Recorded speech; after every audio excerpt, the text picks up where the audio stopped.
Hi everyone, it's Miss Carly from the Y. Today I have a story for you called Harold and the Purple Crayon by Crockett Johnson. One evening, after thinking it over for some time, Harold decided to go for a walk in the moonlight. There wasn't any moonlight, and Harold needed a moon for a walk in the moonlight. And he needed something to walk on. He made a long straight path so he wouldn't get lost, and he set off on his walk, taking his big purple crayon with him. But he didn't seem to be getting anywhere on the long straight path, so he left the path for a shortcut across a field, and the moon went with him. The shortcut led right to where Harold thought a forest ought to be. He didn't want to get lost in the woods, so he made a very small forest with just one tree in it. It turned out to be an apple tree. The apples would be very tasty, Harold thought, when they got red. So he put a frightening dragon under the tree to guard the apples. It was a terribly frightening dragon. It even frightened Harold. He backed away. His hand holding the purple crayon shook. Suddenly he realized what was happening, but by then Harold was over his head in an ocean. He came up thinking fast, and in no time was climbing aboard a trim little boat. He quickly set sail, and the moon sailed along with him. After he had sailed long enough, Harold made land without much trouble. He stepped ashore on the beach, wondering where he was. The sandy beach reminded Harold of picnics, and the thought of picnics made him hungry, so he laid out a nice, simple picnic lunch. There was nothing but pie, but there were all 9 kinds of pie that Harold liked best.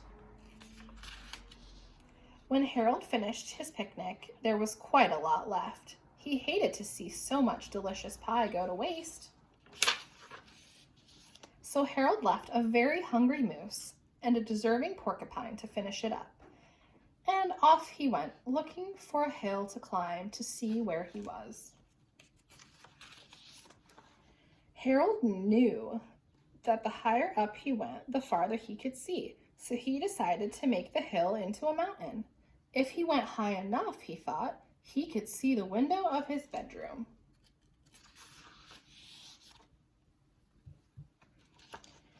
He was tired, and he felt he ought to be getting to bed. He hoped he could see his bedroom window from the top of the mountain. But as he looked down over the other side, he slipped, and there wasn't any other side of the mountain. He was falling in thin air. But luckily, he kept his wits and his purple crayon. He made a balloon, and he grabbed onto it. And he made a basket under the balloon, big enough to stand in.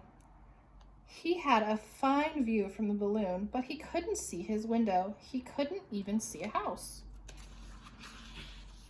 So he made a house with windows, and he landed the balloon on the grass in the front yard. None of the windows was his window. He tried to think where his window ought to be.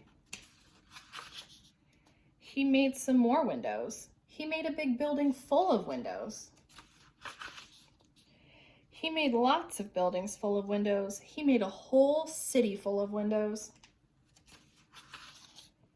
But none of the windows was his window. He couldn't think where it might be. He decided to ask a policeman. The policeman pointed the way. Harold was going anyway, but Harold thanked him. And he walked along with the moon, wishing he was in his room and in bed. Then suddenly Harold remembered.